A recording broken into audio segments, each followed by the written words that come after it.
ഇന്ന് ഞങ്ങളുടെ വിവാഹ വാർഷികമാണ് കേട്ടോ. അതായത് ഞങ്ങളുടെ കല്യാണം കഴിഞ്ഞിട്ട് ഇന്നത്തേക്ക് 6 വർഷമാവാണ്. ശരിക്കും പറഞ്ഞാൽ 6 വർഷമെന്ന് വിശ്വസിക്കാനൊന്നും പറ്റുന്നില്ല കേട്ടോ. എന്തൊക്കെ ചേഞ്ചസ് ആണല്ലേ ലൈഫിൽ സംഭവിക്കുന്നത്. ഇപ്പം ഞങ്ങൾക്കൊരു കുട്ടിയായി, ഞങ്ങളിപ്പോൾ പേരൻസായി.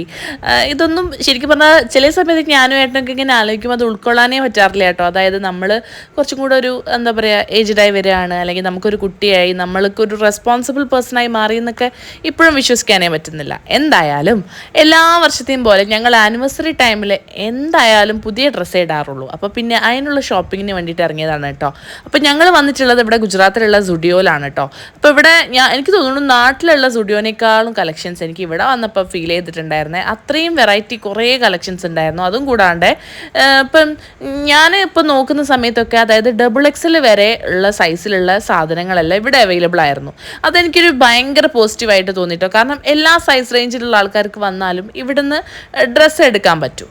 അങ്ങനെ ഒരു സംഭവമുണ്ട്. പക്ഷെ നാട്ടിൽ ഞാൻ നോക്കിയ സമയത്ത് ഇപ്പോൾ സ്റ്റുഡിയോയിലൊക്കെ ഞാൻ പോകുന്ന സമയത്ത് എനിക്ക് കൂടുതൽ ഫീൽ ചെയ്തിട്ടുള്ളത് XL വരെ മാക്സിമം ഉണ്ടാവുള്ളൂ. പിന്നെ അതുമല്ല XLൻ്റെ കളക്ഷൻസൊക്കെ പെട്ടെന്ന് സ്റ്റോക്ക് ഔട്ട് ആവും. പിന്നെ ഉള്ളത് മീഡിയം, സ്ലിം, ലാർജ് ഈ സൈസാണ് ഉണ്ടാവുക. അപ്പോൾ പിന്നെ നമുക്ക് ഇപ്പോൾ എന്നെ പോലത്തെ ആൾക്കാർക്ക് ഞാൻ കുറച്ച് തടിയുള്ള ഒരാളാണല്ലോ. അപ്പോൾ എനിക്ക് പറ്റിയ ക്ലോത്ത്സൊക്കെ സ്റ്റുഡിയോയിൽ പോയാൽ അത്ര എനിക്ക് ഇഷ്ടപ്പെടാറില്ല, എനിക്ക് എടുക്കാൻ പറ്റാറില്ല കേട്ടോ. പക്ഷേ ഇവിടുത്തെ സ്റ്റുഡിയോയിൽ വന്നപ്പോൾ ശരിക്കും പറഞ്ഞാൽ കുറേ അധികം തന്നെ വെസ്റ്റേൺ വെയേഴ്സ് ഉണ്ടായിരുന്നു. അതും നമുക്ക് അതായത് കുറച്ചുകൂടെ ഒന്ന് ബൾക്കി ആയിട്ടുള്ള ആൾക്കാർക്കൊക്കെ എടുക്കാൻ പറ്റിയ രീതിയിലുള്ള വെസ്റ്റേൺ വെയേഴ്സ് അവിടെ അവൈലബിൾ ആയിരുന്നു കേട്ടോ. എനിക്കത് ഭയങ്കരമായിട്ടൊരു സന്തോഷം തോന്നിയൊരു സംഭവമാണ് കേട്ടോ. സാധാരണ എനിക്ക് വെസ്റ്റേൺ വെയേഴ്സ് ഇടാൻ ഭയങ്കര ഇഷ്ടമാണ്. പക്ഷേ എൻ്റെ സൈസിനൊത്ത് സാധനങ്ങൾ കിട്ടിയില്ലെങ്കിൽ ഞാൻ കംഫർട്ടബിൾ അല്ലെങ്കിൽ ഞാൻ അങ്ങനെ ഇടാറില്ല. പക്ഷെ ഇവിടെ വന്നപ്പോൾ എന്തായി, എനിക്ക് ഇഷ്ടപ്പെട്ട ഒരുപാട് കളക്ഷൻസ് ഉള്ളതുകൊണ്ട് തന്നെ ഞാൻ വിളിച്ച് കുറേ അധികം തന്നെ സാധനം ഇവിടുന്ന് പർച്ചേസ് ചെയ്തു കേട്ടോ. അപ്പം ഞാൻ ട്രയൽ റൂമിൽ പോയിട്ട് എനിക്ക് ഇഷ്ടപ്പെടുന്നതൊക്കെ ഇങ്ങനെ ട്രൈ ചെയ്ത് നോക്കിയിട്ടാണ് കേട്ടോ സെലക്ട് ചെയ്തിട്ടുണ്ടായിരുന്നത്. ആ സമയം കൊണ്ട് ഏട്ടനും മോളും കൂടെ ഏട്ടന് വേണ്ട സാധനം എടുക്കാൻ വേണ്ടിയിട്ട് ഈ ഫസ്റ്റ് ഫ്ലോറിലായിരുന്നു ലേഡീസിൻ്റെ കളക്ഷൻ, അപ്പം മെൻസിൻ്റെ കളക്ഷൻ മേളിലായിരുന്നു. അപ്പോൾ ഏട്ടൻ മേളിലേക്ക് പോയിട്ടോ. ഷോപ്പ് ചെയ്യാന്ന് പറഞ്ഞു കഴിഞ്ഞാൽ എനിക്ക് ഒരുപാട് ടൈം എടുക്കുന്ന ഒരു പ്രോസസ്സാണ് കേട്ടോ. അങ്ങനെയൊന്നും പെട്ടെന്നൊന്നും ഞാൻ തീർക്കാറില്ല. അപ്പം ഞാൻ ഒരുപാട് ടൈം എടുത്തിട്ട് തന്നെയാണ് കേട്ടോ ഇത്തവണയും പർച്ചേസ് ചെയ്യാൻ വേണ്ടി പോയിട്ടുണ്ടായിരുന്നത്. കാരണം എനിക്ക് പിന്നെ വീട്ടിലെത്തിക്കഴിഞ്ഞാൽ രസമില്ല എന്നൊക്കെ ഫീൽ ചെയ്യും. പിന്നെയും ഞാൻ തിരിച്ചെന്ത് ചെയ്യണം, ഷോപ്പിൽ പോയി മാറ്റേണ്ടി വരും ഡ്രസ്സ്. എപ്പോഴും സംഭവിക്കുന്ന കാര്യമാണ് കേട്ടോ. ഞാൻ എപ്പോഴും ഏട്ടൻ്റെ അടുത്ത് പറയും, നിനക്ക് അത്ര ഇഷ്ടപ്പെട്ടിട്ടുണ്ടെങ്കിൽ മാത്രം നീ സാധനം എടുത്താൽ മതി, ഇല്ലെങ്കിൽ വെറുതെ വീട്ടിലെത്തിയിട്ട് ഇഷ്ടപ്പെട്ടില്ല എന്ന് പറഞ്ഞാൽ പിന്നെ മാറ്റാൻ വേണ്ടി അങ്ങോട്ട് പോകാൻ പറ്റില്ല എന്ന്. അപ്പം ഞാൻ ഇത്തവണ വെൽ പ്രിപ്പയർഡ് ആയിരുന്നു. സത്യത്തിൽ എനിക്ക് ഇഷ്ടപ്പെട്ട സാധനം തന്നെ നോക്കിയെടുക്കണം എന്നുള്ളതുകൊണ്ട് ടൈം എടുത്ത് തന്നെ കേട്ടോ ഞാൻ ഇത്തവണ പർച്ചേസ് ചെയ്തത്. പിന്നെ എന്ന് പറഞ്ഞു കഴിഞ്ഞാൽ ഏട്ടനൊക്കെ പെട്ടെന്ന് എടുത്ത് കഴിയുക, പക്ഷേ എൻ്റെ ടൈം ഒരുപാട് ടൈം എടുക്കുകയും ചെയ്യും. ഏട്ടൻ എന്തോ കുറച്ച് ക്ഷമയുള്ളതുകൊണ്ടാണ് ഏട്ടൻ എങ്ങനെ അഡ്ജസ്റ്റ് ചെയ്ത് പോകുന്നത്. അങ്ങനെ ഇതേ പിന്നെ ഞാൻ കിഡ്സിൻ്റെ കളക്ഷൻസിലേക്കാണ് വന്നത്. എനിക്കുള്ള സാധനമൊക്കെ ഞാൻ പർച്ചേസ് ചെയ്തതിന് ശേഷം അപ്പോൾ ഇതാ നമ്മുടെ വാമിക്കുട്ടിക്ക് വേണ്ടിയിട്ടും ഡ്രസ്സ് എടുക്കണമായിരുന്നു. അപ്പം ഞാൻ വാമിക്കുട്ടിക്ക് ഇതാ കുറച്ച് അധികം തന്നെ കളക്ഷൻസ് ഇവിടെ കണ്ടു. അപ്പം ഞാൻ അതിൽ നിന്ന് കുറച്ച് എടുത്തു കേട്ടോ. എന്നാലും എനിക്ക് തോന്നുന്നു നാട്ടിലുള്ള കിഡ്സിൻ്റെ കളക്ഷൻസിനേക്കാളും കുറവായിരുന്നു ഇവിടുത്തെ ഒരു കളക്ഷൻ. എനിക്ക് അത്ര ഇഷ്ടപ്പെട്ടില്ല. പക്ഷേ ലേഡീസിൻ്റെ ഡ്രസ്സൊക്കെയാണ് കൂടുതൽ അടിപൊളിയായിട്ട് അവിടെ ഉണ്ടായിരുന്നത്. പിന്നെ ഞാൻ ഇപ്പോഴാണ് ഓർക്കുന്നത്, ഞാൻ അവിടെ ചപ്പലിൻ്റെ കളക്ഷൻസ് നോക്കാൻ വിട്ടുപോയി. ഞാനിപ്പോഴാണ് ഇതൊക്കെ ഇങ്ങനെ വീഡിയോ എടുത്തുകൊണ്ടിരിക്കുമ്പോഴാണ് ആലോചിച്ചത്, ഞാൻ ചപ്പൽ കളക്ഷൻസ് പോയി നോക്കിയില്ലല്ലോ എന്ന്. അവിടെ കേട്ടോ, നെക്സ്റ്റ് ടൈം പോകാം എന്തായാലും. അപ്പം അതവിടെ കുറേ കോഡ് സെറ്റ്സ് ഒക്കെ ഉണ്ടായിരുന്നു കേട്ടോ. അതൊക്കെ നല്ല രസമുണ്ട്. അതായത് എനിക്കൊക്കെ നല്ല കംഫർട്ടായിട്ട് ഇടാൻ പറ്റിയ ടൈപ്പ് സംഭവങ്ങളൊക്കെ കണ്ടപ്പോൾ തന്നെ എനിക്ക് ഭയങ്കര ആശ്വാസമായി കേട്ടോ. ഗുജറാത്തിൽ ഇങ്ങനെ കണക്ഷൻസ് ഉണ്ടാവുമെന്ന് ഞാൻ സത്യത്തിൽ പ്രതീക്ഷിച്ചിട്ടുണ്ടായിരുന്നില്ലേ. പിന്നെ ഇങ്ങനത്തെ ടൈപ്പൊക്കെ ഡ്രസ്സൊക്കെ നമ്മുടെ നാട്ടിലെ സ്റ്റുഡിയോയിലും ഞാൻ കണ്ടിട്ടുണ്ട് കേട്ടോ മുൻപേ. പിന്നെ ഈ ഒരു ടോപ്പ് എനിക്ക് നല്ല ഇഷ്ടമായിട്ടുണ്ടായിരുന്നു. പക്ഷെ കുറച്ച് ട്രാൻസ്പാരൻ്റ് ആയിരുന്നു. അപ്പം ഞാനത്ര കംഫർട്ടബിൾ അല്ലാത്തതുകൊണ്ട് പിന്നെ ഞാൻ അതൊന്നും നോക്കിയില്ല കേട്ടോ. പിന്നെ അങ്ങനെ ഞങ്ങൾ കുറച്ച് നേരം ആവാൻ സ്റ്റുഡിയോയിലൊക്കെ കറങ്ങി കളക്ഷൻസൊക്കെ കണ്ട് ഒരു പ്രത്യേക ഫീലാണല്ലേ. നമ്മൾ പെണ്ണുങ്ങൾക്കൊക്കെ ഇങ്ങനെ എവിടെയെങ്കിലുമൊക്കെ ഷോപ്പിങ്ങിന് പോയി ഒന്നും വാങ്ങിച്ചില്ലെങ്കിലും വെറുതെയൊക്കെ കാണാൻ തന്നെ എന്തൊരു ഉത്സാഹമാണല്ലേ. പക്ഷേ നേരെ തിരിച്ച് എനിക്ക് തോന്നുന്നു മെജോറിറ്റി ആണുങ്ങൾക്കും ഇതിനോടൊന്നും വലിയ താല്പര്യം ഉണ്ടാവില്ല. അങ്ങനെ സ്റ്റുഡിയോയിലെ കളക്ഷൻസും ഇതൊക്കെ കണ്ട് ഞങ്ങൾ തിരിച്ച് വീട്ടിലെത്തുമ്പോഴത്തേക്ക് ഏട്ടനൊരു സർപ്രൈസ് ഗിഫ്റ്റൊക്കെ പ്ലാൻ ചെയ്തിട്ട് എനിക്ക് തന്നിട്ടുണ്ടായിരുന്നു കേട്ടോ. പിന്നെ അതിനുശേഷം ഞാൻ എന്ത് ചെയ്തു, ഉച്ചയ്ക്ക് നല്ല അടിപൊളി ചിക്കൻ ബിരിയാണി ആയിരുന്നു ആനിവേഴ്സറി സ്പെഷ്യലായിട്ട് ഉണ്ടാക്കിയിട്ടുണ്ടായിരുന്നത്. അപ്പോൾ ഞങ്ങളിത് ചിക്കൻ ബിരിയാണിയൊക്കെ കഴിച്ച് ആരൊക്കെയോ ഞങ്ങൾ അതിൻ്റെ ഇടയിൽ വിഷൊക്കെ ചെയ്യുന്നുണ്ടായിരുന്നു കേട്ടോ, നമ്മുടെ ആനിവേഴ്സറി വിഷിങ്. അതൊക്കെ കഴിഞ്ഞാൽ പിന്നെ നല്ല അടിപൊളി അടപ്പായസമാണ് കേട്ടോ ഉണ്ടാക്കിയിട്ടുണ്ടായിരുന്നത്. അപ്പം എനിക്ക് ഏറ്റവും ഇഷ്ടം അടപ്പായസമാണ് കേട്ടോ കുടിക്കാൻ വേണ്ടിയിട്ട്. അപ്പോൾ അതുകൊണ്ട് തന്നെ അടപ്പായസം തന്നെ ഉണ്ടാക്കാനായിരുന്നു എൻ്റെയും പ്ലാൻ. ഏട്ടനും അതാട്ടോ ഏറ്റവും ഇഷ്ടം.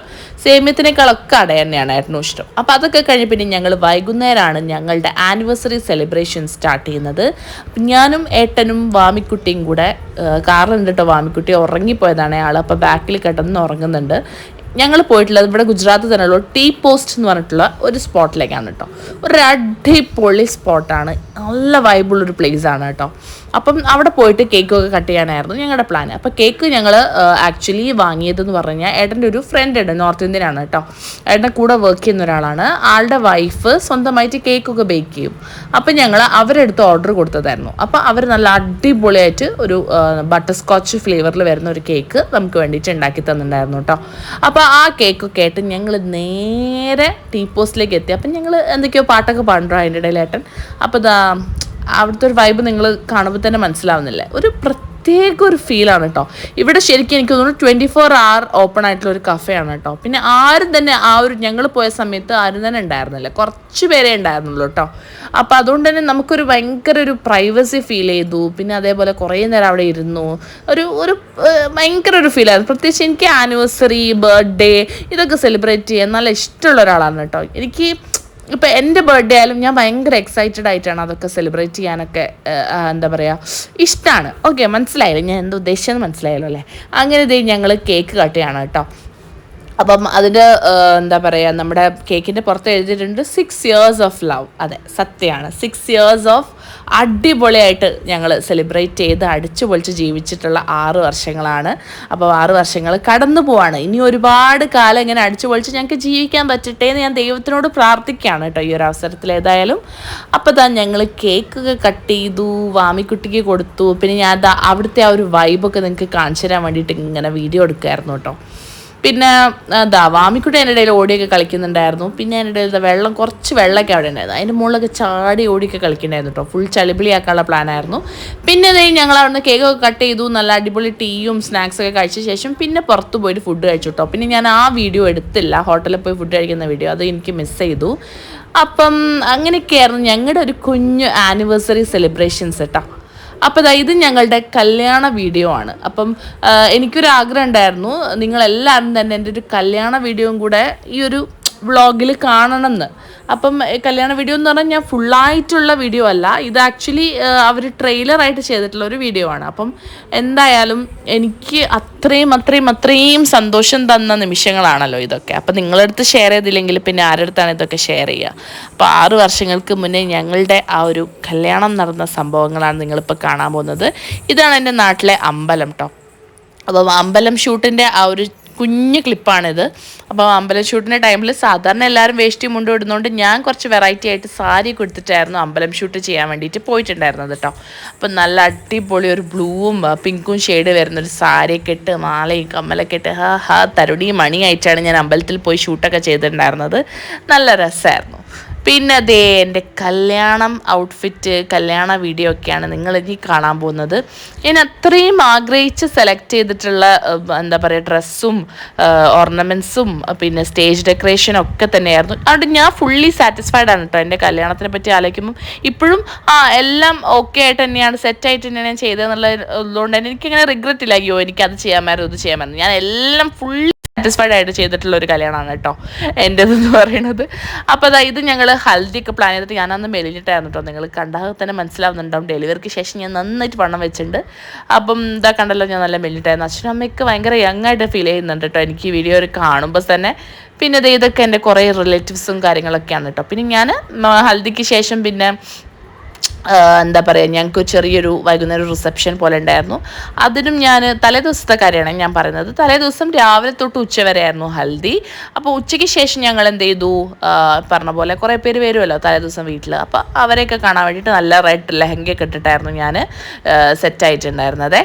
ഈ ഒരു ലെഹങ്കയാണ് ഞാൻ ഇട്ടത്. എൻ്റെ ബെസ്റ്റ് ഫ്രണ്ട്സൊക്കെയാണ് കേട്ടോ, എൻ്റെ കസിൻ ഉണ്ട്. അങ്ങനെ എല്ലാവരും തന്നെ അടിച്ചു പൊളിച്ചൊരു കല്യാണമായിരുന്നു കേട്ടോ. ഇപ്പോഴും കാണുമ്പോൾ ആൾക്കാർ പറയുന്നത് എൻ്റെ കല്യാണം ഞങ്ങൾ അടിച്ചു പൊളിച്ച പോലെ വേറെ ഒരാളെ കല്യാണം ഞങ്ങൾ അടിച്ചു പൊളിച്ചില്ലായിരുന്നു. കാരണം എന്താ വെച്ച് കഴിഞ്ഞാൽ എനിക്ക് ആദ്യം കുറച്ച് പ്ലാൻസ് ഉണ്ടായിരുന്നു എൻ്റെ കല്യാണം എങ്ങനെയാവണം അങ്ങനെയാവണം. ഞാൻ ആ ഒരു രീതിയിൽ തന്നെയാണ് കേട്ടോ എൻ്റെ കല്യാണം ഇതായിപ്പോൾ. അതുകൊണ്ട് ഞാൻ പറയുന്നത് ഇപ്പോഴും എൻ്റെ പല ഫ്രണ്ട്സ് പറയുന്നത് കേട്ടിട്ട് എനിക്ക് അന്ന് ഹൽദി ചെയ്യാൻ പറ്റിയില്ല, എനിക്ക് അന്ന് കല്യാണത്തിന് ഇങ്ങനെ ഡ്രസ്സ് ചെയ്യാൻ പറ്റുക അങ്ങനെ ഡ്രസ്സ് ചെയ്യാൻ പറ്റുക. പക്ഷേ ഞാൻ വെൽ പ്ലാൻഡ് ആയിരുന്നു എൻ്റെ കാര്യത്തിൽ. അതുകൊണ്ട് തന്നെ എനിക്കത് ഞാൻ പറഞ്ഞത് എനിക്കൊരു റിഗ്രറ്റേ തോന്നില്ല. ഞാൻ അടിച്ച് പൊളിച്ചിട്ടുണ്ട് എൻ്റെ കല്യാണം.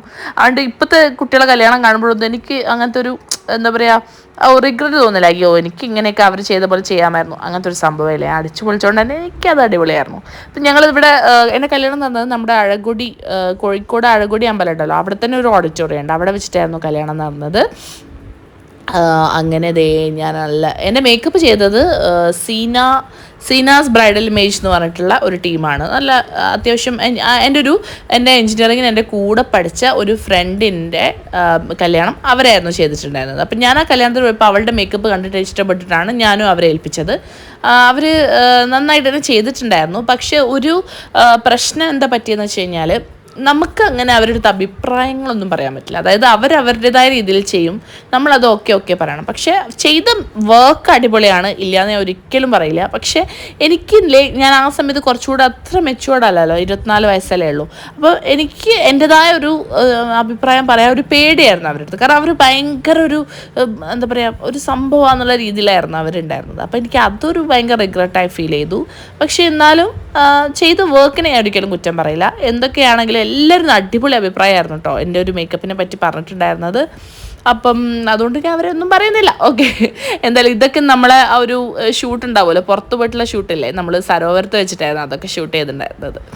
അപ്പോൾ ഇതാ ചെക്കൻ്റെ എൻട്രിയും കാര്യങ്ങളൊക്കെയാണ് കേട്ടോ അപ്പോൾ നിങ്ങൾ കണ്ടുകൊണ്ടിരിക്കുന്നത്. നിറയെ ആളായിരുന്നു കേട്ടോ. പിന്നെ ഇതേ അച്ഛനും അമ്മയും കൂടെ എന്നെ കൊണ്ടുവരുന്ന സീൻസാണ്. പിന്നെ നിങ്ങൾക്ക് പലർക്കും ചിലപ്പോൾ അറിയുണ്ടാവില്ല, ഞാൻ ഒറ്റ മോളാണ് കേട്ടോ, എനിക്ക് വേറെ സിബ്ലിങ്സ് ഒന്നുമില്ല. പക്ഷെ ഞാൻ ചെന്ന് കയറിയ വീട്ടിൽ എനിക്കൊരു ഏട്ടനെയും ഒരു അനിയത്തിനെയും കിട്ടിയിട്ടുണ്ട്, അതേപോലെ ഒരു ഏടത്തിയമ്മേനെയും കിട്ടിയിട്ടുണ്ട്. അതുകൊണ്ട് ഇപ്പം ഞാൻ ഹാപ്പിയാണ് കേട്ടോ. അപ്പം എനിക്ക് സിബ്ലിങ്സ് ഇല്ല എന്നുള്ളൊരു വിഷമമില്ല. അതേപോലെ തന്നെ എൻ്റെ മാമൻ്റെ മക്കളുണ്ട്, 2 പേരുണ്ട് കേട്ടോ, സുധിയും ഭാവയും. അവരും എനിക്ക് സത്യം പറഞ്ഞാൽ എൻ്റെ സ്വന്തം അനിയന്മാരെ പോലെയാണ് കേട്ടോ. വേറെ ആയിട്ട് ഞാൻ ഇതുവരെ കണ്ടിട്ടില്ല. അങ്ങനെയാണ് എനിക്ക് അവർ. അപ്പോൾ അവർക്ക് ഞാനും അങ്ങനെ തന്നെയാണ് കേട്ടോ. പക്ഷെ ഇപ്പം കുറേ എൻ്റെ അനിയന്മാരെയൊക്കെ കണ്ടിട്ട് സത്യം പറഞ്ഞാൽ എൻ്റെ ഒരു അനിയൻ ഇപ്പോൾ തായ്ലാൻഡിലാണുള്ളത്. അവനൊക്കെ ഇനി എന്നാ കാണാമെന്ന് എനിക്കറിയില്ല. അത് കളിക്കുമ്പോൾ ഒരു സങ്കടം. എന്തായാലും അതൊക്കെ നടക്കട്ടെ. അച്ഛനും അമ്മയൊക്കെ ഫുള്ളി ഇമോഷണൽ ആയിരുന്നു കേട്ടോ. അമ്മമ്മയൊക്കെ ആയാലും കുറച്ച് ഇമോഷണൽ ആയിരുന്നു. പിന്നെ ഇത് ഏട്ടൻ്റെ അമ്മയാണ് കേട്ടോ. അപ്പം പിന്നെ ഞാൻ ഈ നമ്പൂരി ഉണ്ടല്ലോ, ഈ നമ്പൂരി ഇപ്പം മരിച്ചു കേട്ടോ. എനിക്ക് ഭയങ്കര വിഷമമായിപ്പോയി. ഈയിടെ ആരോ ഒന്ന് പറഞ്ഞപ്പോഴാണ് ഞാൻ അറിയുന്നത് നമ്മുടെ കല്യാണത്തിനൊക്കെ എല്ലാ കാര്യങ്ങളും ചെയ്ത് നമ്പൂരി മരിച്ചു എന്നൊക്കെ കേട്ടപ്പോൾ ഒരു വിഷമം തോന്നി കേട്ടോ. അങ്ങനെ ഞങ്ങളുടെ കുറേ എന്താ പറയുക റൊമാൻറ്റിക് വീഡിയോസൊക്കെയാണ് നിങ്ങളിപ്പോൾ കാണുന്നത്. ഇതൊക്കെ ഇല്ലെങ്കിൽ എന്തായാലും രസം. കുറേ കാലം കഴിഞ്ഞിട്ട് ഇതൊക്കെ കാണുമ്പോൾ ഒരു സുഖമല്ലേ. ഇപ്പം ഞാനായാലും എല്ലാ ആനിവേഴ്സറി വരുമ്പോഴും ഈ വീഡിയോ ഇങ്ങനെ എടുത്ത് നോക്കുമ്പോൾ ഒരു പ്രത്യേക സുഖമാണ് കേട്ടോ. അപ്പോൾ ഞാൻ എൻ്റെ കുറേ ഫ്രണ്ട്സും എൻ്റെ കൂടെ എഞ്ചിനീയറിംഗ് പഠിച്ച കുറേ ഫ്രണ്ട്സും കാര്യങ്ങളൊക്കെ ഈ ഒരു ഫംഗ്ഷന് വേണ്ടിയിട്ട് വന്നിട്ടുണ്ടായിരുന്നു. അങ്ങനെ അടിച്ചു പൊളിച്ച് ഞങ്ങളുടെ കല്യാണമൊക്കെ കഴിഞ്ഞ് എല്ലാവരും കൂടെ കരച്ചിലും വീഴ്ചയിലൊക്കെ ആയിരുന്നു. ശരിക്കും പറഞ്ഞാൽ ഒരു 4-5 കിലോമീറ്റർ ഡിസ്റ്റൻസേ ഉള്ളൂ ഏട്ടൻ്റെ വീടും എൻ്റെ വീടും. പക്ഷെ എന്നാലും നമുക്ക് ആ ഒരു പോകുമ്പോൾ ഒരു ചടങ്ങാണല്ലോ, കരച്ചിൽ വന്നു പോവുമല്ലോ. അങ്ങനെ അടിച്ചു പൊളിച്ച് ഞങ്ങളുടെ കല്യാണമൊക്കെ കഴിഞ്ഞു. നിങ്ങളെല്ലാവരും കണ്ടിഷ്ടപ്പെട്ടല്ലോ അല്ലേ?